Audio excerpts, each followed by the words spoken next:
Novel सुनने वाले शायकीन को अस्सलाम वालेकुम। मैं हूं आपकी होस्ट आसमा बुखारी। आज मैं आपके लिए लेकर आई हूं ज़ीनिया शर्जील की कलम से लिखा हुआ नावल, जो कि बनी बेस पर है। खून बहा पर लिखा गया है। इसमें थोड़ा सा रोमांस भी है और ये थोड़ा सा बोल्ड भी है। नावल को सुन के अपनी कीमती राय हमारे कमेंट्स बॉक्स में लाजमी दिया करें, ताकि हमारे राइटर्स की हौसला अफजाई होती रहे और वो बहुत अच्छे नावल्स लिखते रहें, ताकि आपको सुनने में और पढ़ने में मज़ा आए। चलते हैं नावल की जानिब। मोबाइल में बजने वाले अलार्म को बंद करके वो जल्दी से उठी और अपने कमरे से बाहर निकली, ताकि रोशाने की हवेली से निकलने से पहले उससे जाकर मिल ले। नींद के मारे उसकी आंखें अभी भी बोझल थीं जब उसे सामने से आता हुआ तैमूर खान नहीं दिखाई दिया और जाले उसके सीने से जा टकराई। अपनी आंखें क्या कमरे में रखकर बाहर निकली हो तुम? तैमूर खान, जो कि अपने कमरे से निकलकर अपनी ही धुन में चला जा रहा था, बुरी तरह जाले से टकराया। साथ ही नागवारी से उसको देखता हुआ बोला, मैं अपनी आंखें कमरे में रखूं या फिर बंद करके चलूं?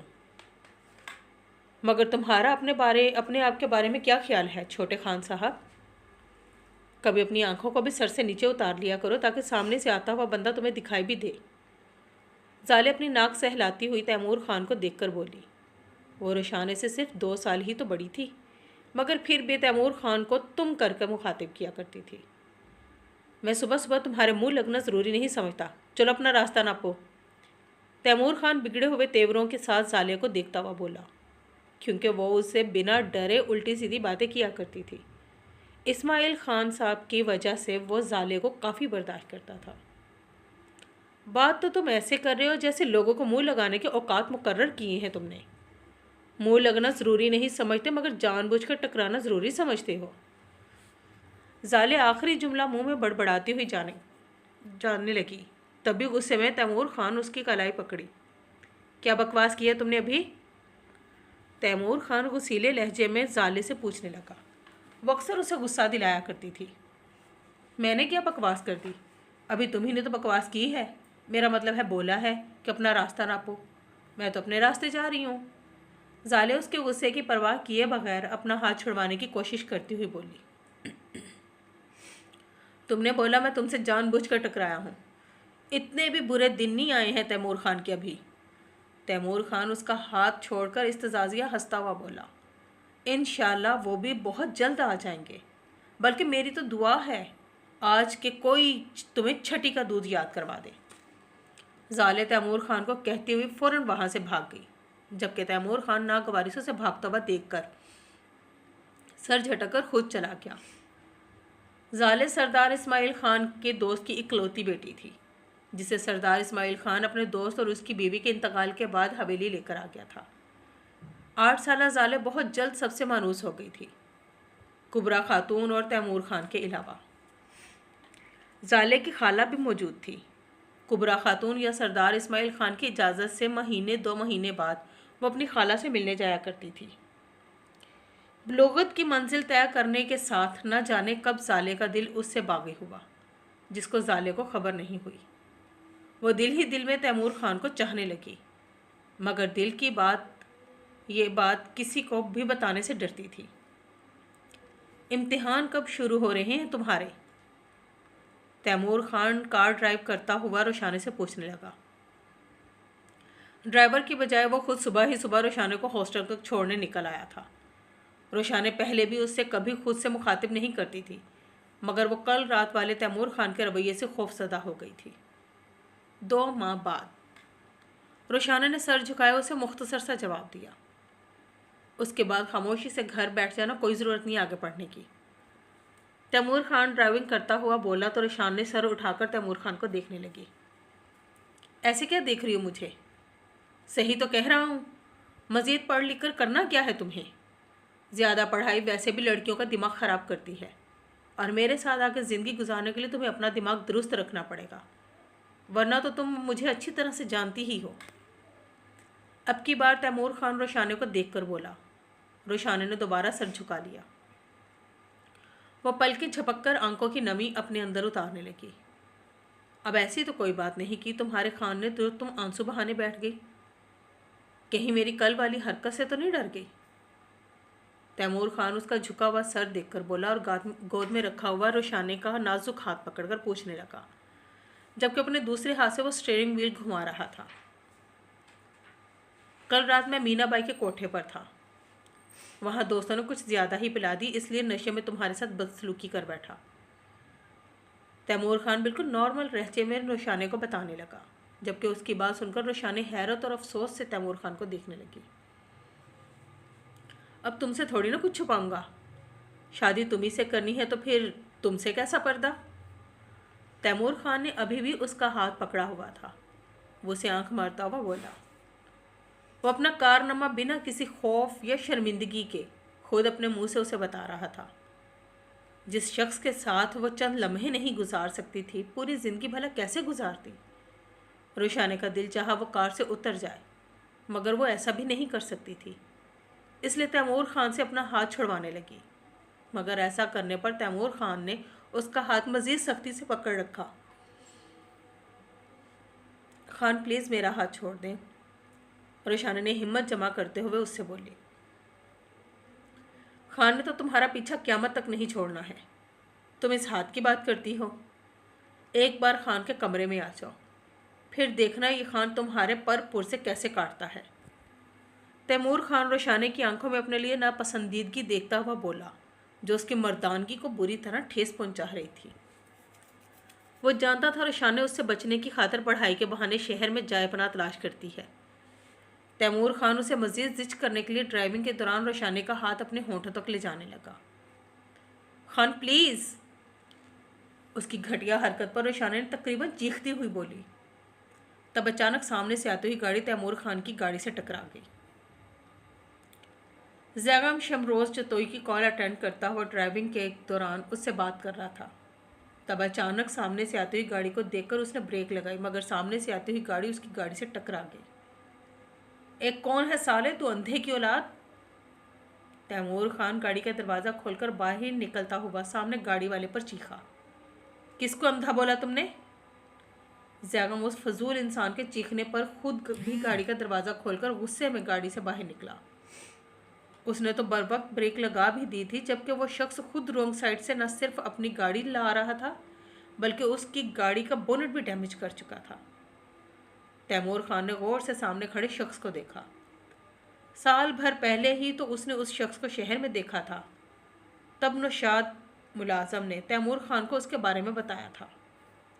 जैगम जतोई, शमशेर जतोई का पोता, यानी मेरे चचा ज़ाद ज़रियाब खान के कातिल का बेटा। तैमूर खान जैगम को देखता हुआ बोला तो जैगम के गुस्से में तने हुए नकूश ढीले हुए। वह समझ गया सामने खड़ा शख्स सरदार अकबर खान का पोता है, जिसके बारे में सिर्फ उसने सुना ही था कि वो काफ़ी गुस्सीला और बदतमीज़ तबीयत का मालिक है। वह आज उसे पहली बार देख रहा था, जबकि गाड़ी में बैठी हुई रोशाने घबराकर उस अजनबी को देख रही थी, जिसकी गाड़ी से टक्कर होने से कम तैमूर खान अपनी घटिया हरकत में कामयाब नहीं हो सका था। उसने सर पर ओढ़ी हुई चादर से अपना मुंह छुपाया। बाहर आने जाने में या किसी गैर मर्द की घर में मौजूदगी पर अक्सर कुबरा खातून से चेहरा छुपाने का हुक्म देती थी। यू पीठ दिखाकर कहाँ जा रहा है? सिर्फ धोखेबाजी और पीठ पीछे वार करने की आदत है तुम सालों की। इस वक्त बंदूक मेरे हाथ में होती तो सारी की सारी गोलियां तेरे सीने में उतार देता। जैगम तैमूर खान को देखकर कुछ बोले बिना अपनी गाड़ी की तरफ मुड़ा ही था तो उसे तैमूर खान की आवाज़ सुनाई दी। जैगम ने वापस आकर उसकी गाली देने पर ज़ोरदार मुक्का तैमूर खान के जबड़े पर जड़ा। उसके मुख पर मुक्का मारने के बाद जैगम का हाथ नहीं रुका था। उसने एक के बाद एक मुक्का तैमूर खान के मुंह पर मारना शुरू कर दिए। खुद भी उसको 2-3 बार तैमूर खान के मुक्के पड़े, मगर वो उस पर बुरी तरह पिल पड़ा था। सुबह की वजह से सड़क पर लोग ना होने के बराबर थे और जो लोग मौजूद थे वो दूर से ही तमाशा देख रहे थे, क्योंकि वो लोग यहाँ के रिहायशी थे और दोनों को जानते थे। इसलिए बच बचाव करवाए बगैर खामोशी से तमाशा देखते रहे। रोशानी अपना सांस रोके हुए सामने तैमूर खान और उस अजनबी को जानवरों की तरह लड़ते हुए देख रही थी, मगर थोड़ी देर बाद ही वो अजनबी तैमूर खान को मार मार कर उसके मुंह से खून निकाल चुका था। हाथ में हथियार पकड़कर अपने आप को ताकतवर समझ लेना दलेरी नहीं होती। सुना था कि सरदारों ने बहुत खतरनाक कुत्ते पाले हैं, मगर आज अंदाज़ा हुआ वो कुत्ते काटते कम और भौंकते ज़्यादा हैं। गाड़ी के बोनट पर बेसूध पड़े तैमूर खान पर जैगम ने मुक्का मारते हुए कहा। तभी उस गाड़ी में से एक लड़की बाहर निकली। प्लीज़ इनको छोड़ दें, मैं आपसे माफ़ी मांगती हूँ, गलती हमारी थी। हमारी कार के टकराने से आपकी कार का नुकसान पहुँचा। रोशाना ने जब देखा कि तैमूर खान बिल्कुल ढेर हो गया है, कोई भी आगे बढ़कर उस शख्स को रोक नहीं रहा, तब वो घबरा कर गाड़ी से उतरती हुई बोली। जैगम तैमूर खान का गिरेबान छोड़कर बहुत गौर से रोशाना को देखने लगा। यकीनन वो उसकी अप्पो की बेटी थी। वही चेहरा, वही रंग रूप, वही नैन नकोश। वो बिल्कुल अप्पो जैसी दिखती थी। उसकी पैदाइश के वक्त जैगम ने उसे देखा था और अब 18 साल बाद देख रहा था। रोशाना ने देखा वो अजनबी शख्स उससे कुछ बोले बिना बस घूरे चला जा रहा था, तो रोशाना ने जल्दी से अपनी चादर से चेहरा छुपाया, जो गाड़ी से उतरने के बाद जल्दी में बुखलाहट की वजह से छुपाना भूल गई थी। जाकर गाड़ी में बैठो फौरन। तैमूर खान ने भी जैगम का रोशाना को घूरना महसूस किया, जब भी रोशाना को झिड़कता हुआ बोला। रोशाना जल्दी से गाड़ी में बैठ गई। जैगम एक नज़र रोशाना पर डालकर तैमूर खान को घूरता हुआ अपनी गाड़ी की तरफ बढ़ गया। क्या ज़रूरत है तुम्हें बिला वजह उससे झगड़ने की? फिरोज़ लाला ने साल भर पहले बताया था मुझे, सरदार अकबर खान का पोता काफ़ी झगड़ालू और बदतमीज़ टाइप का है। ऐसे लोगों से बिला वजह उलझना नहीं चाहिए। शहर पहुंचने के बाद जैगम ने शमरोज़ जतोई को रात में सरसरी अंदाज में आज सुबह वाला वाक़या बताया, तो शमरोज़ जतोई उसे समझाता हुआ बोला। रुबाब के जाने के बाद जैगम शमरोज़ जतोई से काफ़ी अटैच हो गया था, और यह वाबस्तगी शमरोज़ जतोई की बीवी या बच्चों की बिल्कुल बुरी नहीं लगती थी। वो उसे भी अपनी फैमिली समझते थे। चाचू, मैं उसे बिला वजह नहीं झगड़ा, गलती उसी की थी, और फिर वो खुद ही मुझसे उलझने लगा। तब मैं उसकी दादागिरी निकालता हुआ यहाँ पहुँचा। मगर अब बात ये नहीं है जिसकी वजह से मैंने आपको ये सारा किस्सा सुनाया है। अब बात यह है कि उसके साथ उसकी गाड़ी में मैंने अप्पो की बेटी को देखा। जैगम को सुबह से ही बार बार रोशाना का चेहरा याद आ रहा था। तभी वो शमरोज़ जतोई को सारा किस्सा बताने लगा। शमरोज़ जतोई के साथ साथ वहाँ बैठी रमशा भी चौंकी, जो कि काफ़ी देर से खामोशी से उन दोनों चचा भतीजे की बातें सुन रही थी। तुम इतने यकीन से कैसे कह सकते हो वो रुबाब की बेटी थी? हो सकता है वो कोई दूसरी लड़की हो। जैगम के इतने वसवक से कहने पर शमरोज़ जतोई उससे पूछने लगा। माजी में जो भी कुछ हुआ, शमरोज़ जतोई आज तक रुबाब से अपना दिल बुरा नहीं कर सका। वो रुबाब की बातें अक्सर रमशा और जैगम से नॉर्मल अंदाज में किया करता। अलबत्ता हवेली में रुबाब का जिक्र नहीं किया जाता था। रुबाब की मौत की खबर सुनकर वो काफ़ी दिनों गमज़दा रहा था। रुबाब की बेटी को देखने के लिए अक्सर शमरोज़ जतोई का दिल मचल जाता, मगर वो नहीं चाहता था कि किसी भी बात को लेकर दोनों ख़ानदानों में दोबारा कोई तजाद उठे। चाचू, 100% वो अप्पो की बेटी थी, बिल्कुल बनी बनाई अप्पो। अगर आप खुद उसको देखते तो आपको यकीन आ जाता। जैगम दोबारा शमरोज़ जतोई को अपनी बात का यकीन दिलाता हुआ बोला, तो शमरोज़ जतोई खामोश हो गया। उसे अपनी बहन की याद आने लगी। वैसे कितनी हैरत की बात हो शमरोज़, जिस बहन से आप आज तक इतनी मोहब्बत करते हैं, आपने पलटकर उसकी बेटी की खबर तक नहीं ली। रमशा शमरोज़ जतोई को खामोश देखकर बोली, तो शमरोज़ जतोई समेत जैगम भी रमशा को देखने लगा। अगर मैं पलटकर उसकी खबर लेता और यह खबर अकबर खान या बाबा साई को लग जाती तो बहुत बुरा होता रमशा। ऐसा हरगिज़ नहीं है कि मैं एक डरपोक इंसान हूँ, मगर मैं नहीं चाहता कि हमारा सरदार कबीले से दोबारा किसी बात को लेकर झगड़ा शुरू हो। तुम्हें नहीं मालूम, इन लड़ाई और झगड़ों में सिर्फ और सिर्फ नुकसान होता है, किसी एक तरफ का नहीं बल्कि दोनों तरफ का। और जैगम, जो आज तुमने किया है वो कोई अच्छी हरकत नहीं थी। आइंदा मैं ना सुनूं फिर तुम उस लड़के से या सरदार कबीले के किसी दूसरे फर्द से लड़े हो। शमरोज़ जतोई रमशा को बोलकर साथ ही जैगम को भी तंबी करके सोफे से उठा और कमरे से बाहर निकल गया। शायद वो जैगम के मुंह से रुबाब की बेटी का जिक्र सुनकर काफ़ी डिस्टर्ब हो गया था। वैसे जैगम, अगर रुबाब की बेटी बिल्कुल उसी की जैसी लगती है फिर तो वो भी बहुत खूबसूरत होगी। रुबाब की मैंने तस्वीरें देखी हैं, वो तो काफ़ी खूबसूरत थी। रमशा जैगम को देखते हुए उससे पूछने लगी। जैगम को एक बार फिर रोशाना का चेहरा याद आया। इसमें कोई शक नहीं, वो बहुत खूबसूरत थी। उसका चेहरा, उसकी आंखें, उसकी आवाज़, बात करने का लबो लहजा, उसका परेशान होना, घबराया सा, डरा सहमा सा रूप, और ख़ास कर उसका अचानक अपने आंचल से चेहरा छुपा लेना। जैगम रमशा को बताते बताते खुद कहीं खो सा गया था, जबकि रमशा उसकी कैफियत को देखकर मुस्कुराने लगी। यानी मैं ये समझूं कि वो तुम्हें तुम्हारी अप्पो से ज़्यादा अच्छी लगी और हमें सरदारों से दोस्ती में पहल कर लेनी चाहिए। रमशा शरारतन बोली। पहले तो जैगम रमशा को बेख्याली में देखने लगा। क्या हो गया आपको? मुझे क्या पटवाने का इरादा अपने शोहर से? रमशा की बात का मफहूम समझकर और उसके मानी खेज मुस्कुराहट देखकर जैगम उसे घूरता हुआ बोला और उठकर कमरे से बाहर जाने लगा।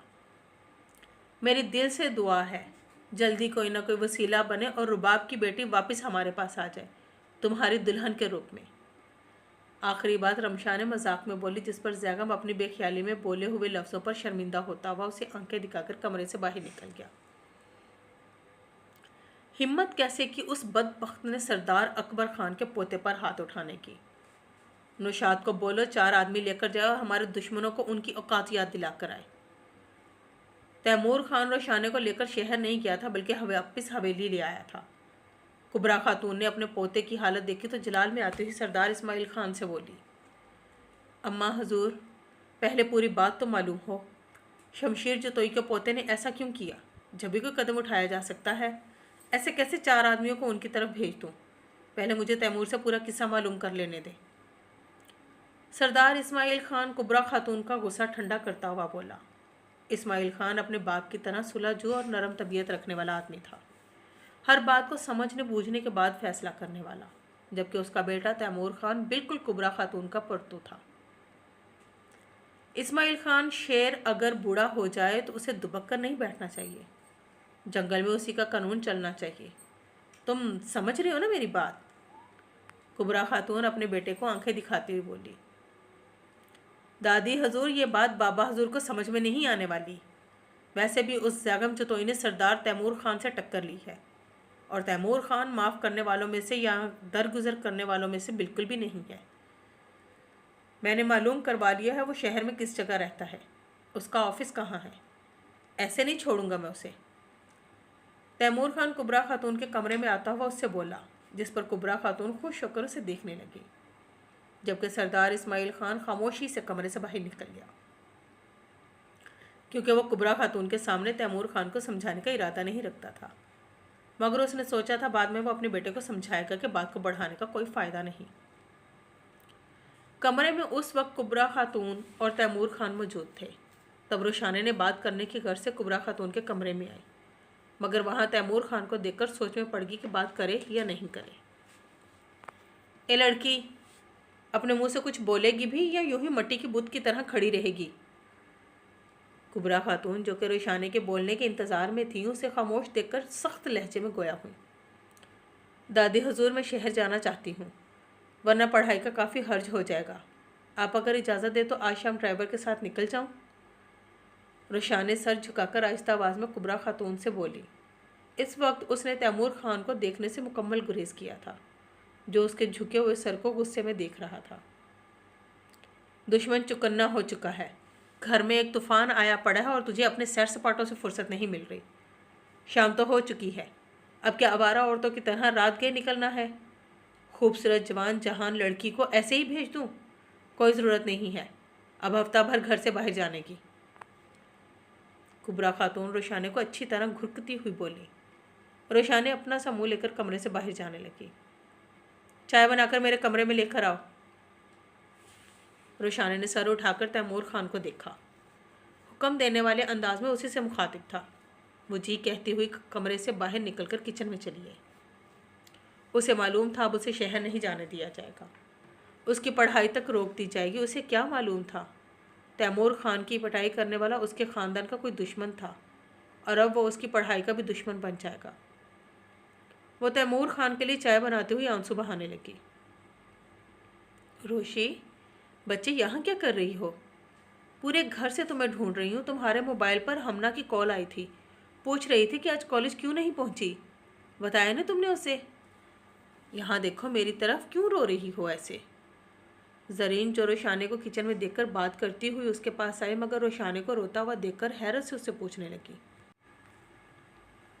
बता दें आप कॉल करके हमना को कि अब रोशाने कभी भी कॉलेज नहीं आएगी। रोने की वजह से उसकी आंखें एकदम से सुर्ख हो चुकी थी। रोशाने जरीन को देखती हुई बोली, अरे मेरी बच्ची क्या हुआ है, तुम्हें बताओ तो मुझे। जरीन अपने दुपट्टे से उसके आंसू साफ करती हुई पूछने लगी, दादी हुजूर ने मना कर दिया कॉलेज जाने के लिए, कह रही हैं 1 हफ्ते के बाद जाना। मुझे नहीं लगता वो हफ्ते बाद भी मुझे कॉलेज जाने देंगी। जरीन को बताते हुए रोशाने को मज़ीद रोना आने लगा। और तुम्हें लगता है मैं तुम्हारी तालीम ऐसे ही अधूरी छुड़वाने दूंगी? सुबह तक सब्र कर लो, बड़े खान को कहती हूँ, कल वो तुम्हें खुद शहर छोड़ कर आएंगे। अब रोने की ज़रूरत नहीं है, जाओ अपने कमरे में जाकर चाय पियो। जरीन उसे प्यार से बहलाती हुई बोली, यह तो मैंने खान के लिए बनाई है, उन्हें पीनी थी चाय। रोशाने चाय से भरा हुआ कप पकड़ती हुई उसे बताने लगी। साथ ही उसे थोड़ा सा इत्मीनान भी हुआ था कि इस्माइल खान कुबरा खातून से बात करके खुद उसे कल शहर ले जाएगा। अरे तो फ़ौरन लेकर जाओ ना, मालूम नहीं है 5 मिनट देर हुई तो गुस्सा आ जाना उसे। जरीन रोशाने से कहकर खुद किचन से बाहर निकल गई। सुना है ठुकाई हो गई है। वो गुस्से में अपने कमरे में टहलता हुआ रोशाने का इंतज़ार कर रहा था। तब जाले उसके कमरे में आते हुए बोली। उसके दिल जलाने वाली मुस्कुराहट पर तैमूर खान ने गुस्से में घूरते हुए उसकी तरफ कदम बढ़ाए। मेरा मतलब था तुम्हारी गाड़ी ठुक दी किसी ने। वैसे कौन था वो जीदार आदमी जिसने दिन दिहाड़े छोटे खान से पंगा ले लिया? जाले उसके तेवर देखकर एकदम तमीज़ के दायरे में आती हुई संजीदगी से उससे पूछने लगी, तुम मेरे कमरे से खुद जाओगे या मैं तुम्हें धक्के देकर अपने कमरे से निकालूं? जाले का मजाक उड़ाता हुआ है लहजा तैमूर खान का खून खोलने लगा। तभी तैमूर खान दांत पीसता हुआ जाले से पूछने लगा, उफ, ये फटा हुआ होंठ, ये सूझा हुआ गाल, उस पर ये बिला वजह का रोब, यूं ही थोड़ी ना पागल बनाते हो तुम मुझे। जाले के बोलने की देर थी कि तैमूर खान जाले को बाजू से पकड़कर कमरे के दरवाजे के करीब लाया।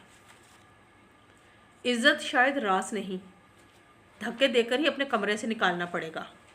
हर वक्त मेरे सामने ही अपना शोखापन मत दिखाया करो। तैमूर खान ने गुस्से में बोलते हुए दरवाजे का हैंडल घुमाया।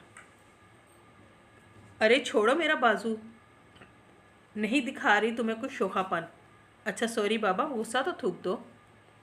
तैमूर खान को गुस्से में देखकर जाले उसे मनाती हुई बोली, मगर सच तो ये था कि वो उसे गुस्से में ही प्यारा लगता था, जब भी वो उसे हर बात पर गुस्सा दिलाती थी। वो काम की बात बोलो जिसके लिए तुम मेरे कमरे में आई हो। तैमूर खान जाले का बाजू छोड़ता हुआ अब भी संजीदगी से जाले से पूछने लगा। बड़े खान का मैसेज देने आई हूँ, उन्होंने अपने कमरे में फ़ौरन बुलाया है तुम्हें। जाले उसे सरदार इस्माइल खान का मैसेज देने लगी। बाबा जोर से जाकर बोल दो 10 मिनट में आ रहा हूँ। तैमूर खान की बात सुनकर जाले उसको मुस्कुरा कर देखने लगी। अब क्या हुआ, किस बात पर दांत निकल रहे हैं अब तुम्हारे? तैमूर खान जाले को मुस्कुराता हुआ देखकर पूछने लगा।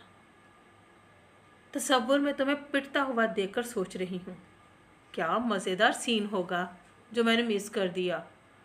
मुझसे लकी तो अपनी रोशाने ही रही जिसने पूरा सीन एंजॉय किया होगा। जाले तैमूर खान का मजाक उड़ाती हुई बोली थी। कमरे का दरवाज़ा वो पहले ही खोल चुकी थी। अपनी बात मुकम्मल करके बगैर तैमूर खान के तासुरात देखे वो फुर्ती से कमरे से निकल गई। खान ये क्या कर रहे हैं, दुपट्टा छोड़े मेरा। रोशाने तैमूर खान के कमरे में चाय रखती हुई पलटने लगी, तभी अपने पीछे खड़े तैमूर खान को देखकर साइड से निकलने लगी। तैमूर खान ने उसके सर से दुपट्टा खींचा तो रोशाने बेसख्ता बोली, दिल नहीं लगता तुम्हारा हवेली में? कौन इंतज़ार कर रहा है शहर में, जवाब दो। तैमूर ने रोशाने का दुपट्टा छोड़कर उसे दीवार की तरफ धक्का दिया। वह दीवार से जा लगी। तैमूर खान लंबे लंबे डग भरता उसके पास आया और उससे पूछने लगा, खान कैसी बातें कर रही हैं, मैं तो शहर कॉलेज के लिए। रोशाने ने अपने दिफा में बोलना चाहा तो तैमूर ने उसके बालों को मुट्ठी में जकड़ा। उस कमीने के सामने गाड़ी से बाहर क्यों निकली थी तुम? तैमूर खान कड़े तेवरों से रोशाने को घूरता हुआ पूछने लगा। आपको बचाने के लिए, कसम ले लें। वो अपने बालों को तैमूर खान की मुट्ठी से आज़ाद करवाते हुए हिम्मत करके अपने दिफा में बोली, मुझे बचाने के लिए या उसके हाथों मार खाता देखने के लिए? तैमूर खान उसके बालों को ज़ोर से झटका देता हुआ बोला, वो आज सुबह अपनी होने वाली धुलाई और थोड़ी देर पहले जाले की बातों का गुस्सा उस मासूम पर उतारने लगा। रोशाने ने रोते हुए सर नफ़ी में हिलाया। उसे नहीं मालूम था कि तैमूर खान उसे अपने कमरे में बुलाकर उस पर इस तरह गुस्सा करेगा। चेहरा क्यों नहीं छुपाया उसे अपना? कैसे देख रहा था वो कमीना?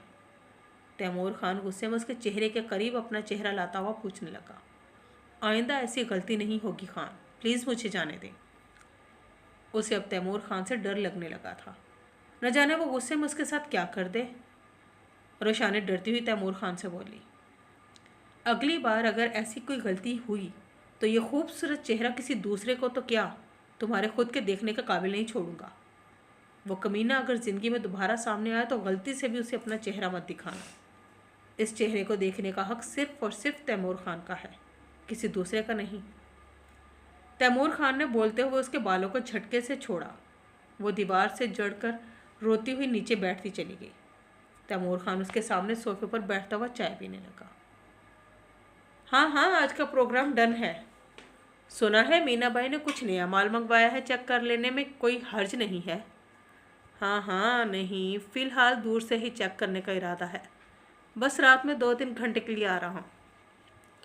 सोफे पर बैठा हुआ चाय पीता हुआ अपने दोस्त से मोबाइल पर बात कर रहा था, जबकि रोशाने उसकी ऐसी गुफ्तगू पर मुलामत भरी नज़रों से उसे देखने लगी। इतने में कमरे का दरवाज़ा खुला और इस्माइल खान कमरे में आया। तुम यहाँ ऐसे क्यों बैठी हो? क्या हुआ है तैमूर? तुमने कुछ कहा है इसे? सरदार इस्माइल खान, जो कि तैमूर से बात करने के लिए आया था, वहाँ रोशाने को सामने दीवार से चिपक कर नीचे बैठे देख हैरत से बोला। फिर अपने बेटे से पूछने लगा, सबक सिखाया इसे बाबा हजूर? बहुत शौक चढ़ रहा था इसे शहर जाकर रंगरलियाँ मनाने का। तैमूर खान अपना मोबाइल एक तरफ रखकर आराम से सरदार इस्माइल खान को बोलने लगा, बकवास बंद करो अपनी तैमूर। आजकल रंगरलियाँ कौन मना रहा है, इस बात को मैं अच्छी तरह जानता हूँ। यह उल्टी सीधी दोस्तां तर्क करके अपने रास्ते दुरुस्त कर लो, और ख़बरदार जो तुमने शमशेर जतोई के पोते को कोई नुकसान पहुँचाया। रोशाने कमरे में जाकर अपना सामान पैक कर लो। कल सुबह मुझे ज़रूरी काम से शहर जाना, तो मैं खुद छोड़ कर आऊँगा। अम्मा हजूर से बात कर ली है मैंने। सरदार इस्माइल खान की बात पर तैमूर खान के माथे पर शिकने वाज़ेह हुई, जबकि रोशाने ने सादतमंदी से सर हिलाकर तैमूर खान के कमरे से निकल गई। एक ज़रूरी मीटिंग के सिलसिले में वो और शमरोज़ जतोई ऑफिस से काफ़ी लेट उठे थे।